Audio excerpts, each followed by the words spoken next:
വീണ്ടും മൗനമാകുക. ത്വക്കിലേക്ക്, എല്ലിലേക്ക് മാംസം ഇങ്ങനെ ഊർന്നു പോകുന്ന, എന്നിട്ട് എല്ലിലോട് തൊലി പറ്റിപ്പിടിച്ച് പ്രാകൃത കോലമായി വരുന്നു. ആ വ്യക്തികളെ മാംസം സ്ക്യൂസ് ചെയ്ത് പോയിട്ട് തൊലി എല്ലിനോട് പറ്റിപ്പിടിച്ചുകൊണ്ടിരിക്കുന്ന വ്യക്തിയെ, ചിലപ്പോൾ കിടപ്പ് രോഗിയാകാം, ചിലപ്പോൾ ഇവിടെ ഉണ്ടാകാം, എന്തുമായിക്കൊള്ളട്ടെ, കർത്താവ് വ്യക്തിയെ സ്പർശിച്ച് സൗഖ്യത്തേക്ക് നയിച്ചുകൊണ്ടിരിക്കുന്ന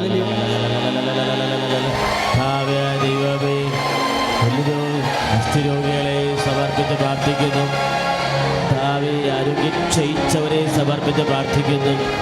ദൈവത്തിൻ്റെ പരിശുദ്ധാത്മാവ് അഭിഷേകമാകട്ടെ. തലവേദനക്കാർ ശ്രദ്ധിക്കുക, നിങ്ങൾക്ക് സാക്ഷ്യം പറയാൻ കഴിയും. തലവേദന ഉള്ളവർ ഇപ്പോഴും തലവേദന ഉള്ള ഭാഗത്ത് നിങ്ങളുടെ വലത് കരം വെച്ചുകൊണ്ടിരിക്കുക. അത് എന്ത് അസുഖമായാലും ശരി, തലവേദനയുമായി ബന്ധപ്പെട്ട തലയുടെ ഉള്ളിലുള്ള കോശങ്ങളെ ദ്രവിക്കുകയോ അല്ലെങ്കിൽ ഞരമ്പുകൾ ശോഷിക്കുകയോ ഞരമ്പുകൾ ബ്ലോക്കാകുകയോ അതുമായി ബന്ധപ്പെട്ട് ചെവിവേദന അല്ലെങ്കിൽ തലയുമായി ബന്ധപ്പെട്ടുണ്ടാകുന്ന മുഴുവൻ രോഗങ്ങളുള്ളവരെ, ചെവി വേദന, ചെവി കേൾവിക്കുറവ്, കണ്ണുവേദന, കണ്ണ് കാഴ്ചക്കുറവ്, വയറിൻ്റെ ഉള്ളിലുള്ള വാവിൻ്റെ ഉള്ളിലുള്ള രോഗങ്ങൾ, തൈറോയിഡ്, ടോൺസൈറ്റ്, സ്പോണ്ടിലോസിസ്, ആ രോഗികളെല്ലാം ആ സ്ഥലങ്ങളിൽ കൈവച്ചുകൊണ്ട് സ്തുതിക്കട്ടെ. ഹല്ലേലൂയ. നല്ലവനായ ഈശോ, സാധ്യമില്ലാത്തവനെ ഈശോ, എല്ലാം സാധ്യമായവനെ ഈശോ, സ്പർശിക്കുന്ന കർത്താവെ, അസ്ഥിരോഗികളെ, ഞരമ്പുകൾക്ക് ബ്ലോക്കുള്ളവരെ, ഞരമ്പുകൾ ശോഷിക്കുന്നവരെ, യേശു ക്രിസ്തുവിൻ്റെ നാമത്തിൽ വിങ്ങുന്നവരെ, തൊലി വിങ്ങുന്നവരെ, മാംസം വിങ്ങുന്നവരെ, ബ്രെയിൻ വിങ്ങുന്നവരെ, യേശു ക്രിസ്തു നാമത്തിൽ പൂർണ്ണമായി സൗഖ്യം പ്രാപിക്കട്ടെ.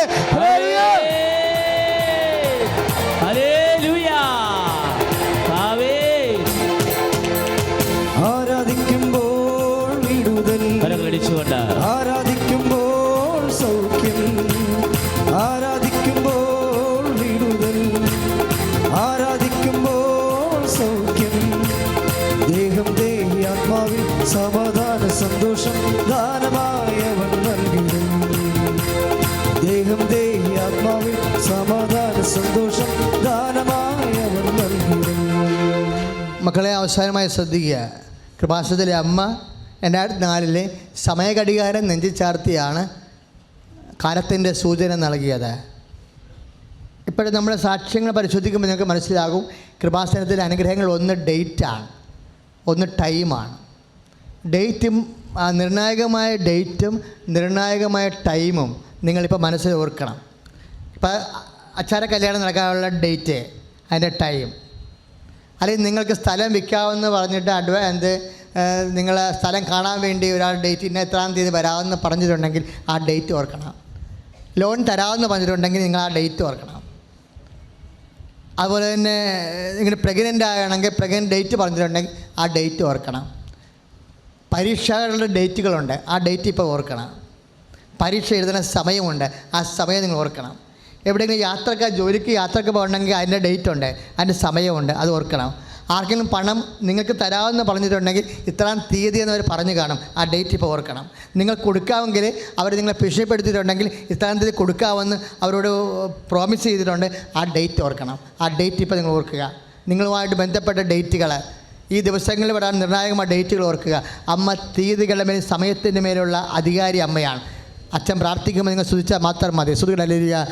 അമ്മേ, പരിശുദ്ധമ്മേ, ദൈവമാതാവേ, മക്കൾ ഓർത്തിരിക്കുന്ന ഓരോ ഡേറ്റുകൾ, ഓരോ സമയങ്ങൾ, വാഗ്ദാനത്തെ സമയം, കിട്ടാനുള്ള സമയം, കൊടുക്കാനുള്ള സമയം, പണിയാനുള്ള സമയം, എല്ലാ സമയവും കാലങ്ങളും ദിവസം കർത്താവേ അങ്ങയുടേതാണല്ലോ ഈശോയെ. ആ ഡേറ്റുകളെല്ലാം, ആ തീയതികളെല്ലാം യേശു ക്രിസ്തുവിൻ്റെ അമ്മയുടെ മധ്യസ്ഥതയിൽ ഈശോയുടെ നാമത്തിൽ അനുഗ്രഹിക്കപ്പെടട്ടെ. സമയങ്ങൾ അനുഗ്രഹിക്കപ്പെടട്ടെ, മുഹൂർത്തങ്ങൾ അനുഗ്രഹിക്കപ്പെടട്ടെ. സ്തുതിയുടെ ഹല്ലേലൂയ. കരങ്ങൾ ഉയർത്തിക്കൊണ്ട് സ്തുതിക്കട്ടെ.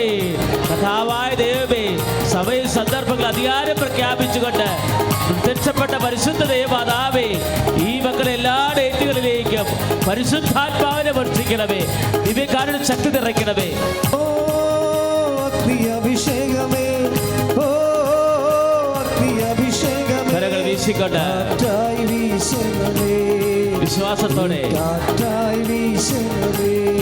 എല്ലാവരും ഓ അഭിഷേകമേ, ഓ അഭിഷേകമേ, കാറ്റായി വീശണമേ.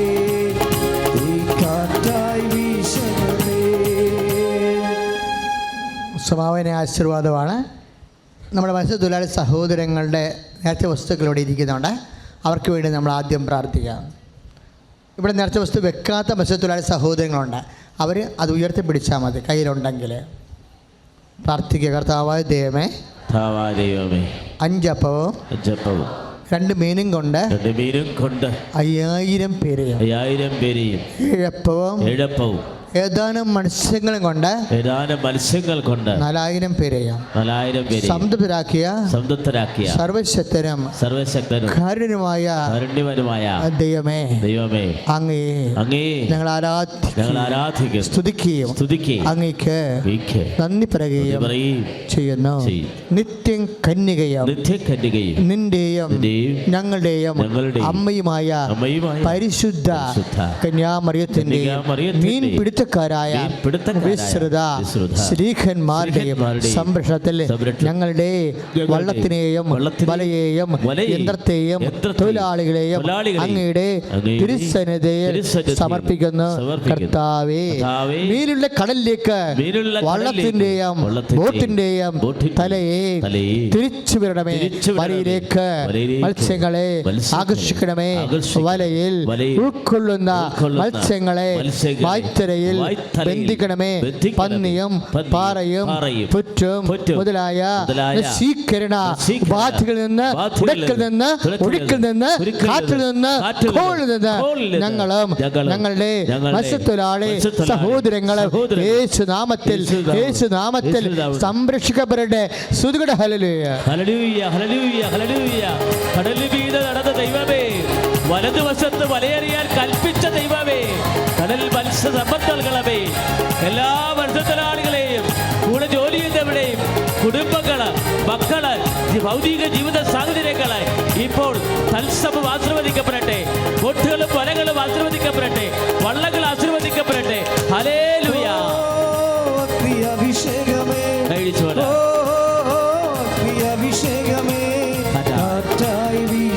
കരകൾ വീശി ദൈവത്തിന്റെ പരിശുദ്ധാത്മാവ്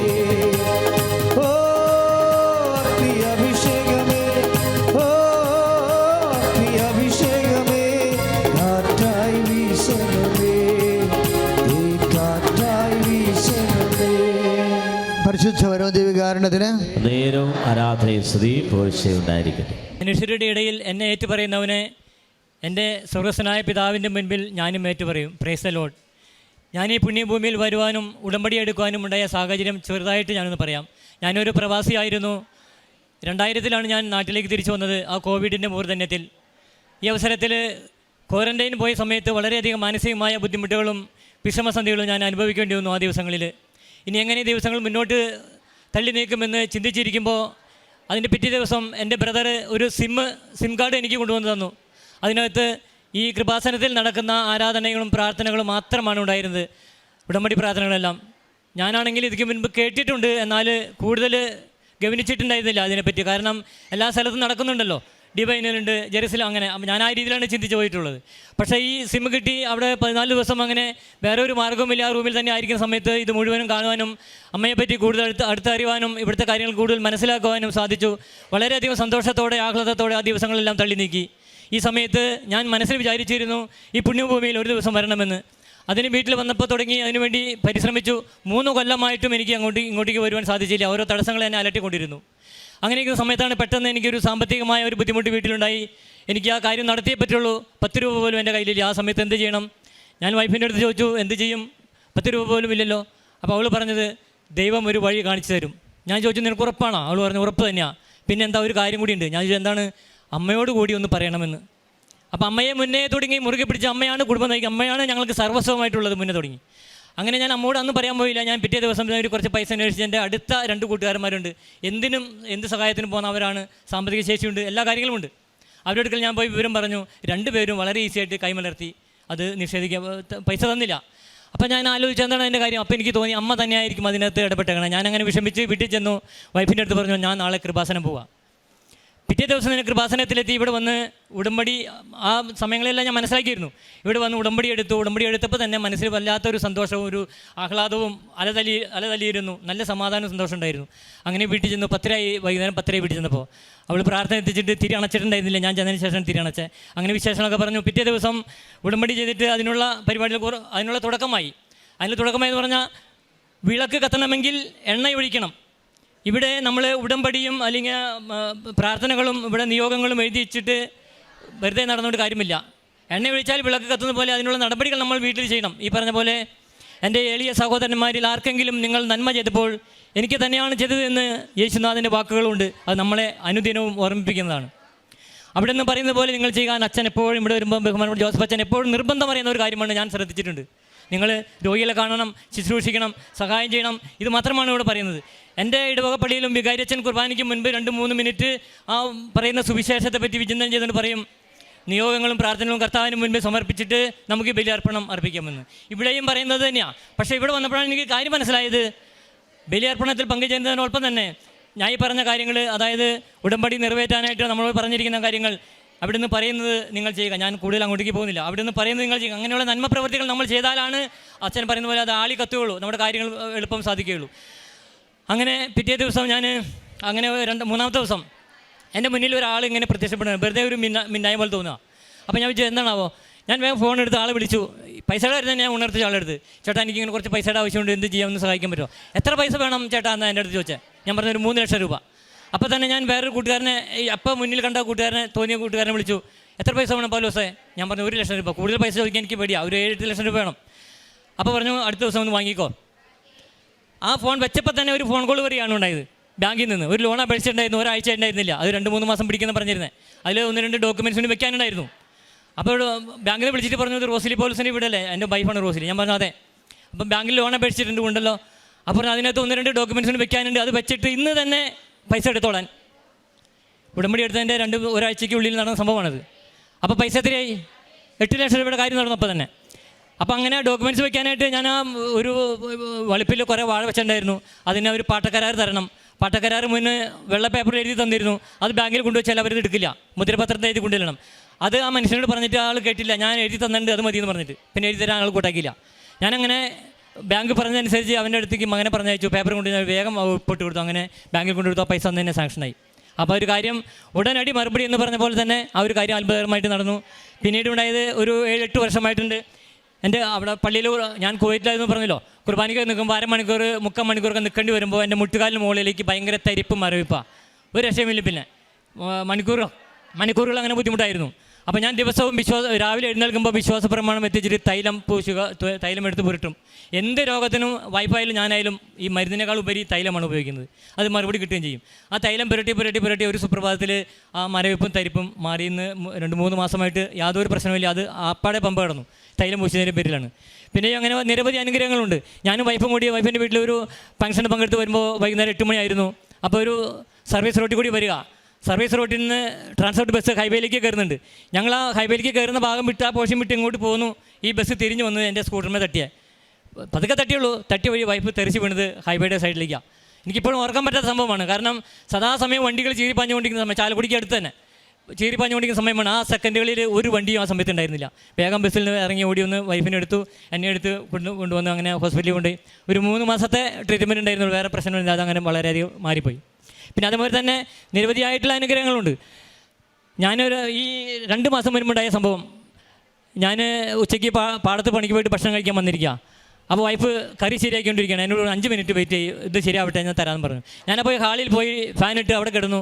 പതിപോലെ മൊബൈലെടുത്ത് ഇങ്ങനെ തോണ്ടാൻ തുടങ്ങി. പെട്ടെന്ന് മൊബൈൽ അവിടെ നിന്നത് സിക്കുമുൽ മരത്തിൽ സക്കേബൂസ് കയറിയിരുന്നപ്പോൾ തമ്പുരാൻ അവിടെ വന്നപ്പോൾ സക്കേബൂസിനെ കണ്ടപ്പോൾ അവിടെ നിന്ന പോലെ ആ മൊബൈൽ അവിടെ നിന്ന ഭാഗം എന്താണെന്ന് വെച്ച് കഴിഞ്ഞാൽ ഇവിടെ നടക്കുന്ന ലൈവായിട്ട് നടക്കുന്ന ആരാധനയും പ്രാർത്ഥനയുമായിരുന്നു ആ മൊബൈൽ. ആ നിന്ന ഞാനങ്ങനെ എല്ലാം ഉപേക്ഷിച്ചിട്ട് അതിൽ മുഴുകി അങ്ങനെ 5 മിനിറ്റ് നേരം ധ്യാനിച്ച് അങ്ങനെ അതിൽ കൂടി ആരാധനയിൽ കൂടി ഇരിക്കുകയാണ്.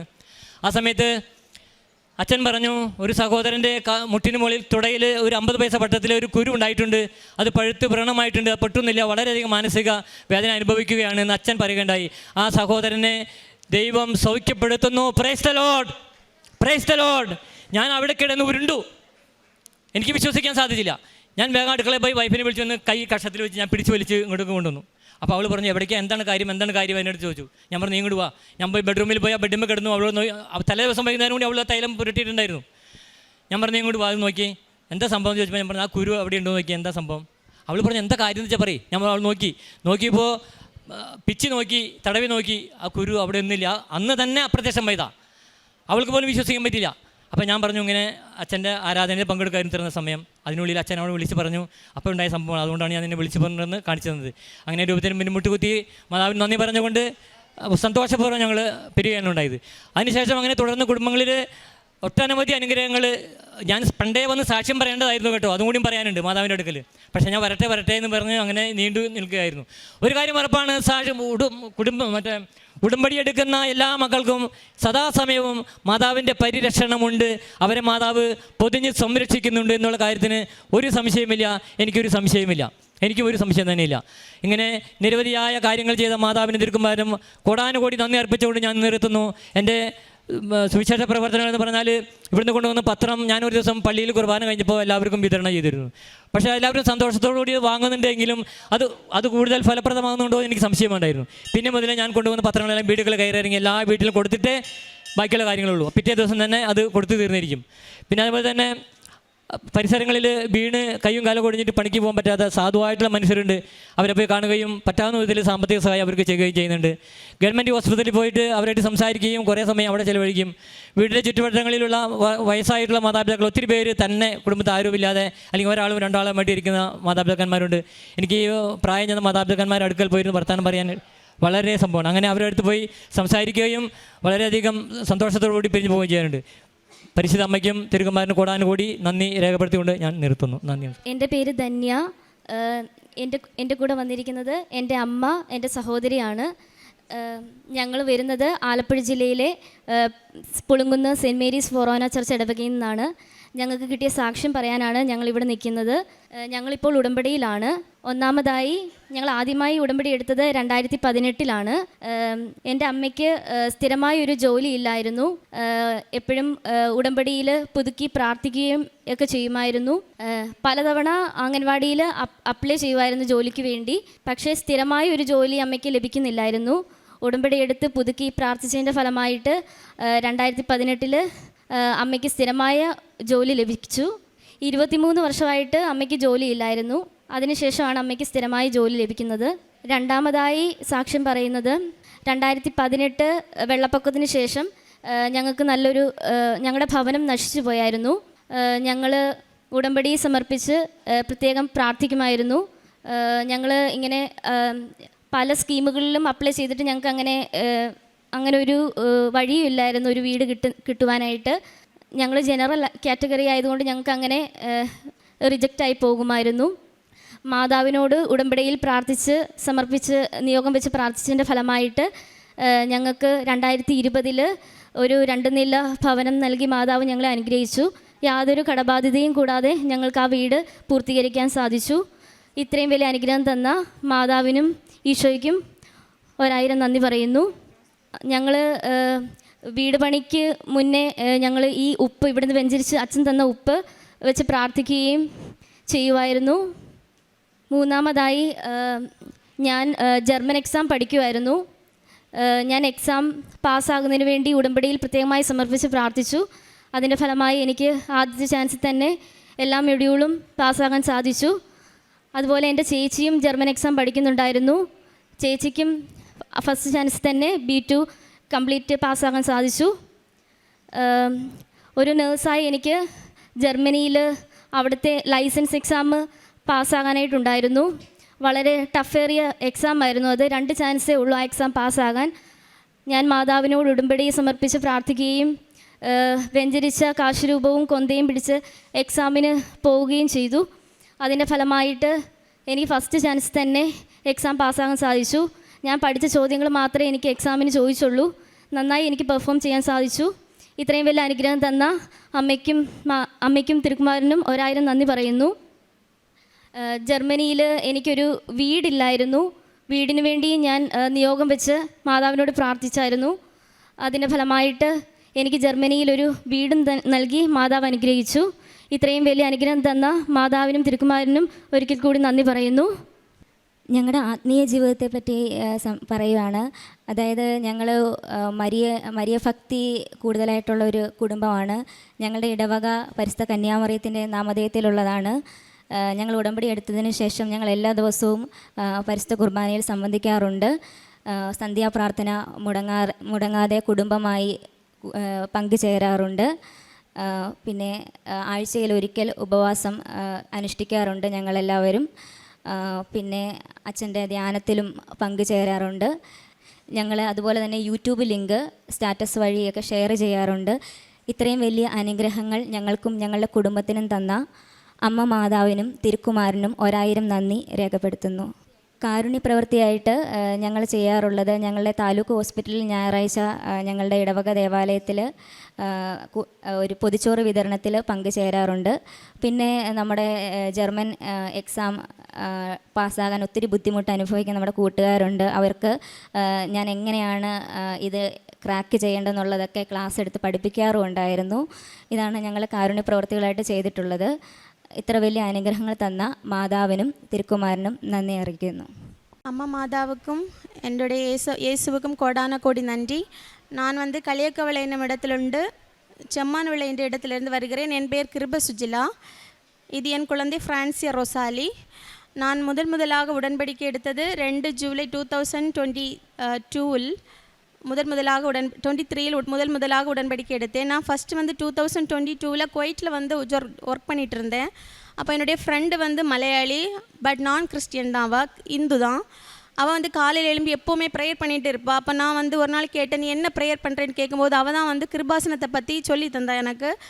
அப்போ வந்து நான் வந்து குவைட்டில் வேலை பார்த்துட்டு இருக்கும்போது எனக்கு என்றைக்குமே கால் வரும். அந்த கால் வந்து எப்போவுமே எப்படி இருக்கும்னா, என் குழந்தைக்கு ஒன்று வந்து உடம்பு சரியில்லைன்னு சொல்லுவாங்க. எப்போவுமே வந்து ப்ரீத்திங் டிஃபிகல்ட்டி இவளுக்கு வந்து அதிகமாகி வந்து எப்போவுமே ஹாஸ்பிட்டலில் அட்மிட் பண்ணுவாங்க. இது வந்து டெய்லி வந்து எனக்கு இப்போது ஒரு கால் வந்தாலே எனக்கு ரொம்ப பயமாக இருக்கும். நான் அவங்க வந்து ஹாஸ்பிட்டலில் இருக்கிறாங்களா, குழந்தைக்கு முடியலைன்னு சொல்ல போகிறாங்களான்னு நினச்சி தான் எனக்கு ரொம்ப டென்ஷனாக இருக்கும். அப்போ 5 வருஷம் எப்படிடா நாங்கள் வந்து முடிக்க போகிறேன்னு தான் எனக்கு கவலையாக இருக்குது. எப்படா வீட்டில் வந்து இவளை பார்த்துட்டு இவளை நீ கூட்டிகிட்டு போகிற மாதிரி உள்ள ஒரு வேலைக்கு தான் போகணுன்னு நான் முடிவு பண்ணேன். அப்போ தான் வந்து அவள் சொன்னது உடனே நான் வந்து அங்கே ப்ராஜெக்ட் முடியும்போது ஊரில் வந்து இவளை ஃபஸ்ட்டு இந்த மாதாவுக்கு இடத்துல வந்து காலை வந்து இவளை வைக்கணும். அப்போ இவளுக்கு நோயெல்லாம் நான் கம்ப்ளீட்டாக மாறும்னு நான் முழுமையாக நம்பினேன். அதுக்கப்புறம் நான் இங்கே ஊரில் ப்ராஜெக்ட் முடிஞ்சு கண்டினியூ பண்ண சொன்னாங்க. ஆனாலும் நான் வந்து இவளை கூட்டிகிட்டு போகிற மாதிரி ஏதாவது ஒரு வேலை கிடைக்கணும்னு சொல்லிவிட்டு அங்கே விட்டுட்டு வந்துட்டேன் ப்ராஜெக்டை கம்ப்ளீட் பண்ணிவிட்டு. அப்போ இங்கே வந்துட்டு உடன்படிக்கை எடுத்துட்டு அப்போ இவளுக்கு அந்த ரொம்ப சிவியரிட்டியாக ப்ரீத்திங் டிஃபிகல்ட்டி வர்றது வந்து கொஞ்சம் வந்து ஒரு அந்த ஃப்ரீக்வன்சி வந்து கம்மியாயிடுச்சு. ஒரு 2 டைம்ஸ் திருப்பி வந்து ஒரு ப்ரீத்திங் டிஃபிகல்ட்டியாக வந்தது. அதுக்கப்புறம் வந்து நான் செகண்ட் டைம் இங்கே உடன்படிக்கை எடுத்துட்டு ஃபஸ்ட்டு வந்து நான் குவைட்டில் இருக்கும்போது ஒரு 3 டைம்ஸ் ஓஇடி வந்து அட்டன் பண்ணேன். ஆனால் 3 டைம்ஸுமே எனக்கு ஃபெயிலியர் தான் ஆச்சு. நான் வந்து பேசிக்காக வந்து தமிழ் மீடியம் தான். அப்போ இங்கிலீஷ் வந்து ரொம்ப வந்து ஃப்ளூயண்ட்டாக கிராமட்டிக்கலாக எனக்கு பேச வராது. அப்போ நான் நினச்சேன் என்னால் வந்து இந்த டாஸ்க்கெல்லாம் கம்ப்ளீட் பண்ண முடியாதுன்னு நினச்சேன். ஆனால் என் ஹஸ்பண்ட் வந்து ரொம்ப சப்போர்ட்டிவாக இருந்தாங்க எனக்கு ஓஇடி கம்ப்ளீட் பண்ணுறதுக்கு. அப்புறம் 4th டைம் வந்து நான் நினச்சேன் என்னால் முடியவே முடியாது, எனக்கு இந்த ஓஇடி வந்து வேண்டவே வேண்டாம்னு நினச்சிட்டு இருக்கும்போது தான் அப்போ என்னுடைய ஃப்ரெண்ட்ஸ்லேயும் கொஞ்சம் பேர் சொன்னாங்க, இங்கே போய் உடன்படிக்கை எடுத்த கண்டிப்பாக வந்து அச்சனை பிளெஸ்ஸிங் எல்லாம் வாங்கினா கண்டிப்பாக நடக்கும்னு சொன்னாங்க. அதனால் நானும் இங்கே வந்து அச்சனுக்கு பிளெஸ்ஸிங் எல்லாம் வாங்கிட்டு திருப்பி 4th டைம் ஓஇடி அட்டன் பண்ணேன். அப்போ எனக்கு வந்து மிராக்கிளாக நான் நினச்சேன் எல்லாமே லிசனிங் எல்லாம் ரொம்ப டஃப்பாக இருந்தது. நான் எனக்கு கிடைக்காதுன்னு நான் நினச்சேன். நான் என்னுடைய மெரிட்டில் நம்பிக்கையே வைக்கல. நான் ரொம்ப ப்ரிப்பேர் பண்ணுவேன். ஆனால் வந்து எக்ஸாம் எழுதும்போது எனக்கு எல்லாமே பிளாங்காக இருக்கும். ஆனால் எனக்கு ரிசல்ட் வந்தது, எனக்கு வந்து அயர்லாந்து ஸ்கோர் கிடச்சிது. அப்போ அயர்லாந்து ப்ராசஸ் சரி இனி ஒன்றும் பிரச்சனை இருக்காது, ப்ராசஸ் மட்டும்தானே இனி ஈஸியாக முடிச்சிடலான்னு நினச்சேன். ஆனால் ப்ராசஸ் வந்து ரொம்ப வந்து ஹெவியாக இருந்தது. எனக்கு 2 இயர்ஸ் வரை ஆச்சு அந்த ப்ராசஸ் மட்டுமே எனக்கு கம்ப்ளீட் பண்ணுறதுக்கு. 2 இயர்ஸ் ஆகும்போது எனக்கு ஒரு ரொம்ப இந்த இன்டர்வியூ இப்போ கிடைக்கிறது ரொம்ப கஷ்டமாக இருந்தனாலும் எனக்கு ஒரு இன்டர்வியூ கிடச்சிது. அப்போ இன்டர்வியூ பாஸ் பண்ணிட்டேன். ஒரு ப்ராப்ளம், அவங்க 1 hour எனக்கு இன்டர்வியூ கண்டக்ட் பண்ணாங்க. ஆனால் எனக்கு பேசிக்காக ரொம்ப ஃப்ளூயண்ட்டாக இங்கிலீஷ் வராதுனாலும் அந்த இன்டர்வியூவில் நான் ஒரு கிராமட்டிக்கல் எரரோ 1 hourக்கு மேலே அந்த இன்டர்வியூ வந்து எனக்கு வந்து ஏஜென்சி ரொம்ப டஃப்னு சொன்னாங்க. ஆனால் எனக்கு 1 hour அவங்க இன்டர்வியூ பேசினாங்க, கொஸ்டின் கேட்டாங்க, ஒரு தப்பு கூட நான் போடவே இல்லை. எனக்கு அது எப்படின்னு ரொம்ப மிராக்கிளாக இருந்தது. நான் ஃப்ளூயண்ட்டாக அவங்கள்ட்ட பேசினேன். இன்டர்வியூ எனக்கு அங்கேருந்தே ஒரு டிசிஷன் எனக்கு கிடச்சி, நான் கண்டிப்பாக இதில் பாஸ் பண்ணிடுவேன். அதே மாதிரி இன்டர்வியூ சக்ஸஸ்ஃபுல்லாக பாஸ் பண்ணிட்டேன். அடுத்து என்னோட ப்ராசஸ் ஆரம்பித்தாங்க. எனக்கு என்ட்ரி விசா அப்படின்னு 2 ப்ராசஸ் உண்டு. அதை கடந்தால் தான் எனக்கு வந்து அடுத்த கட்டத்துக்கு போக முடியும். ஃபஸ்ட் அட்டெம்ப்டில் என்ட்ரி விசா எனக்கு 1 வீக்கில் வந்தது, விசாயும் வந்தது. எனக்கு வந்து சீக்கிரமாக போகலாம் அப்படின்னு சொன்னாங்க. ஆனால் வந்து எல்லாமே ரெடியாகி இனி போகலான்னு ஹாப்பியாக இருந்த டைமில் தான் என்னுடைய பாஸ்போர்ட் எனக்கு கையில் தந்துட்டு சொன்னாங்க, நீங்கள் இப்போ போக முடியாது, அங்கே வந்து வேக்கன்சிலாம் இல்லையா இப்போது அப்படின்னு சொன்னாங்க. அப்போது நான் ரொம்ப என்னது இவ்வளோ நாள் கஷ்டப்பட்டு திருப்பி எல்லாம் போயிடுச்சு அப்படின்னு நினச்சி ஃபீல் பண்ணிகிட்டு இருந்தேன். திருப்பியும் வந்து சொன்னாங்க, நீங்கள் ஒன்றும் கவலைப்படாதீங்க, திருப்பி விசா வந்து அப்ளை பண்ணலாம், புதிய விசா அப்ளை பண்ணலான்னு சொன்னாங்க. திருப்பி எனக்கு செகண்ட் டைம் அங்கே அயர்லாண்டில் உள்ள RCS எக்ஸாமுக்கு செகண்ட் டைம் எனக்கு டேட் எடுத்து கொடுத்தாங்க. அடுத்து செகண்ட் டைமும் நான் வந்து புதுசாக எல்லாமே புதுசாக ஸ்டார்ட் பண்ணேன். என்னுடைய விசா ஃபஸ்ட்டு அவங்க என்ட்ரி விசா அப்ளை பண்ணாங்க. எனக்கு மட்டும்தான் ரிஜெக்ஷன் வந்தது, மீதி எல்லாருக்குமே என்னுடைய பேட்சில் கிடச்சிது. செகண்ட் டைம் விசா வச்ச போது என்ட்ரி விசா இருந்தால் தான் விசாக்கே அப்ளை பண்ண முடியும். அப்போ என்னுடைய செகண்ட் டைம் உள்ள என்ட்ரி விசா வந்து அங்கே ஸ்டாப் ஆகிடுச்சு. எனக்கு என்ன ரீசன்னே தெரியலை. அதனால் நான் வந்து திருப்பியும் ஏஜென்சிக்கு என்னைக்கு கூப்பிடுறது, என்ன ரீசன் கேட்குறது, அவங்க தெரியலை, அவங்க சொன்னால் தான் தெரியும், அயர்லாந்துலேருந்து நோட்டிஃபிகேஷன் வந்தால் தான் தெரியும்னு சொல்லுவாங்க. இதுதான் என்றைக்குமே இருந்தது. அப்போ செகண்ட் டைம் எக்ஸாம் எடுத்த டேட்டும் எனக்கு இப்போது கேன்சல் ஆகிடுச்சு. அதுக்கப்புறம் நான் வந்து சொன்னேன், இனி ஏஜென்சி எல்லாம் நம்பிட்டு இருந்தால் ஒன்றும் வேலைக்கு ஆகாதுன்னு சொல்லிட்டு நான் வந்து இங்கே மாதா கிட்டே வந்து நான் கேட்குறேன். இதுதான் நான் ரொம்ப இதுக்கு வேண்டி கஷ்டப்பட்டுட்டேன், மாதா தான் எனக்கு இனி எல்லாமே பண்ணி தரணும்னு சொல்லிட்டு நான் வீட்டில் சொன்னது வந்து ஏஜென்சியை பார்க்க போகிறேன்னு. ஆனால் நான் டைரெக்டாக இங்கே தான் வந்து ஃபாதரை வந்து பார்த்துட்டு பிளஸ்ஸிங் வாங்கிட்டு, அப்போ ஃபாதர் சொன்னாங்க, தலையில் கை வச்சுட்டு உன்னுடைய ப்ராசஸில் உள்ள எல்லா தடசங்களும் மாறணும்னு சொன்னாங்க. அப்புறம் வந்து வித்தின் 7 டேஸில் என்னுடைய அங்கே ரீஎன்ட்ரி விசாவில் உள்ள நோட்டிஃபிகேஷன் வந்தது. அவங்க ஒரு கிளாரிஃபிகேஷன் மெயில் கேட்டிருந்தாங்க. அப்போ இங்கே உள்ள ஏஜென்சி அதை அனுப்பி கொடுத்து 2 டேஸில் எனக்கு வந்து என்ட்ரி விசா கிடச்சிது. உடனே தானே விசா அப்ளை பண்ணி எனக்கு விசாயும் கிடச்சிது. அதுக்கப்புறம் வந்து இப்போது இந்த மண்டேக்கும் நெக்ஸ்ட்டு 13 அன்றைக்கி நான் வந்து அயர்லாந்து போகிறேன். அங்குள்ள RCS எக்ஸாம் நல்லபடியாக பண்ணுவேன்னு என் மாதா எனக்கு ஹெல்ப் பண்ணுவாங்கன்னு நான் முழுமையாக நம்புகிறேன். அதே மாதிரி இவளுக்கு வந்து ப்ரீத்திங் டிஃபிகல்ட்டின்னு சொல்லியிருந்தேன். அவளுக்கு வந்து ஸ்ட்ராங் ஸ்டீராய்டு தான் அவங்க வந்து எனக்கு இன்ஹேலேஷன் கொடுத்துட்டு இருந்தாங்க. அதாவது இன்ஹேலர் யூஸ் பண்ணிகிட்டு இருந்தவ. அது ரொம்ப வந்து காம்ப்ளிகேஷன் உண்டாக்குன்னு எனக்கு தெரியும். இவளுக்கு அடிக்கடி இப்படி வரனால ரொம்ப ப்ரீத்திங் டிஃபிகல்ட்டி சிவியராக ஆம்புலன்ஸில் ஷிஃப்ட் பண்ணுவோம் இவளை. அதனால் நான் பயந்து அந்த இன்ஹேலர் நான் ஸ்டாப் பண்ணவே இல்லை, நான் கண்டினியூ பண்ணிட்டு தான் இருந்தேன். இப்போ வந்து 4th டைம் நான் வந்து இங்கே வந்து உடன்படிக்கையெல்லாம் எடுத்த பிறகு எனக்கு ஒரு மாதா கிட்டே போய் இன்ஹேலரை ஃப்ரெண்டில் வச்சுட்டு சொன்னேன், இனி வந்து இந்த இன்ஹேலர் நான் யூஸ் பண்ணவே கூடாது அப்படின்னு சொல்லிட்டு ப்ரேயர் பண்ணிவிட்டு அந்த இன்ஹேலரை நான் ஸ்டாப் பண்ணேன். இப்போ வந்து 3 months கிட்ட ஆகுது. அவளுக்கு எந்த ஒரு ப்ரீத்திங் டிஃபிகல்ட்டியும் இல்லை. மாதா கிருபையால் அவளுக்கு எல்லாமே குணமாச்சு, நான் முழுமையாக நம்புகிறேன். அந்த சைன்ஸ் அண்ட் சிம்டம்ஸ் எல்லாமே மாறிடுச்சு இப்போது. அப்போ ஹெல்த்தியாக இப்போ நார்மலாக நல்லா விளையாடுறா. விளையாடுனால ரொம்ப இதாகும், உடனே வந்து ஏதாவது வரும். இப்போ நல்ல ஸ்போர்ட்ஸ் எல்லாமே பண்ணுறா, எல்லா ஆக்டிவிட்டி நார்மலாக பண்ணுறா. என் மாதாவுக்கு கோடான கோடி நன்றி. பிரேஷித்த பௌர்த்தினா எங்கள் பக்கத்தில் உள்ள ட்ரஸ்ட்டுக்கு நாங்கள் போய் அவங்களுக்கு ஃபுட்டு கொடுக்குறது, அப்புறம் எங்கள் வீட்டு பக்கத்தில் உள்ள பாவப்பட்டவங்களை எல்லாம் கண்டுபிடிச்சி எங்களால் முடிஞ்ச ஹெல்ப் பண்ணுறது, இதெல்லாம் நாங்கள் பண்ணிகிட்டு இருந்தோம். பத்திரம் வந்து பஸ் ஸ்டாப்பில் இந்த மாதிரியெல்லாம் நாங்கள் கொடுப்போம். இன்னும் வந்து நான் வந்து எல்லா நாளும் என் மாதாவிலே நான் நிலைத்திருப்பேன். என் மாதாவுக்கு ஏசப்பாவுக்கும் கொடான கொடி நன்றி.